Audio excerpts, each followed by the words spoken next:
For today's video, magsasanitize po tayo ng gamit natin para sa paglilinis ng kuko. Kita niyo naman mare kung gaano karumi ang panlinis ko ng kuko. Sa sobrang busy ko sa salon at every Monday, day off ko, full schedule pa rin po tayo. Kaya buti na lang ngayon Monday, ang schedule pa ay hapon, kaya itong umaga, nalinis ko pa tong gamit ko.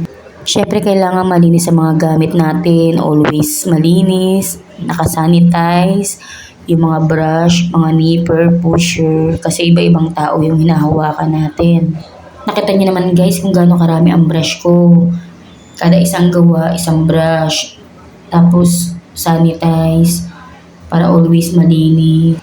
Nag-imbes talaga ako ng maraming gamit guys kasi yan ang puhunan natin eh.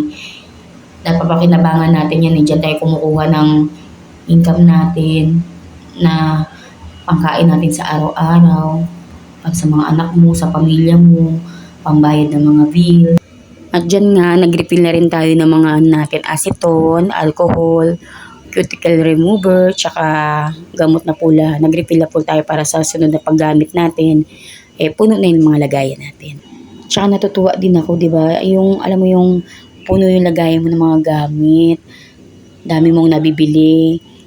Parang ang saya-saya lang kasi alam mo yung may napupuntahan yung mga pinagpapaguran mo, yung kinikita mo. At dyan yung sa part na yan, nag-refill na rin tayo ng gamot para pang first aid natin in case na may masugatan tayo. Syempre hindi naman natin may iwasan na makasugat tayo ng mga client na hinahawakan natin, lalo yung mga may dry skin talaga. Dito naman sa part na to, itong mga nail polish naman ang nililinisin natin. Tingnan naman kung gaano nakasikip yung lagayan ko ng nail polish. Siksikan na talaga sila sa sobrang dami. Yan, ihiwalay ko na rin yung mga sticky na hindi naman na nagagamit na kasi sobrang sticky nga. Itatapon na natin yan. Pipiliin na natin isa-isa. Tapos pupunasan natin.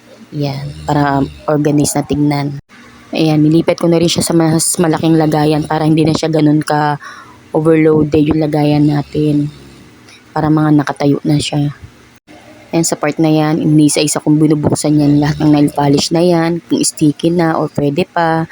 Tapos yung iba, iniwalay ko kasi doble-doble yung mga color ng nail polish nila eh. Kaya itatabi ko muna yung mga may dobleng nail polish din para yung una munang magamit ko. Tapos yung bago, itatabi ko muna para pag naubos yung nauna, ilalabas ko yung bago. Alam niyo po ba, ako yung tipo ng tao na adik bumili ng mga gamit na yung alam ko na makakatulong sa pangkabuhayan ko. Na alam kong malaki ang may dadagdag sa kita ko. Yan. Kaya sa sobrang dami ng gamit ko, yan, nahihirapan na ako linisin sila. Kasi pag Monday nga, sobrang busy ko rin. Alam yung day off mo na pero hindi pa kapagpahinga. Ayan, sa part na yan guys, nilagyan natin ng Sonox at tubig mainit yung mga gamit natin. Binabad, tapos yan, iniisa-isa ko na binabrush. Pagka-brush, anlaw, tapos ipatong ko sa towel, i-sprayan ng alcohol, tapos isa-isang pupunasan. Para ready to use na siya guys. Yan. Thank you for watching.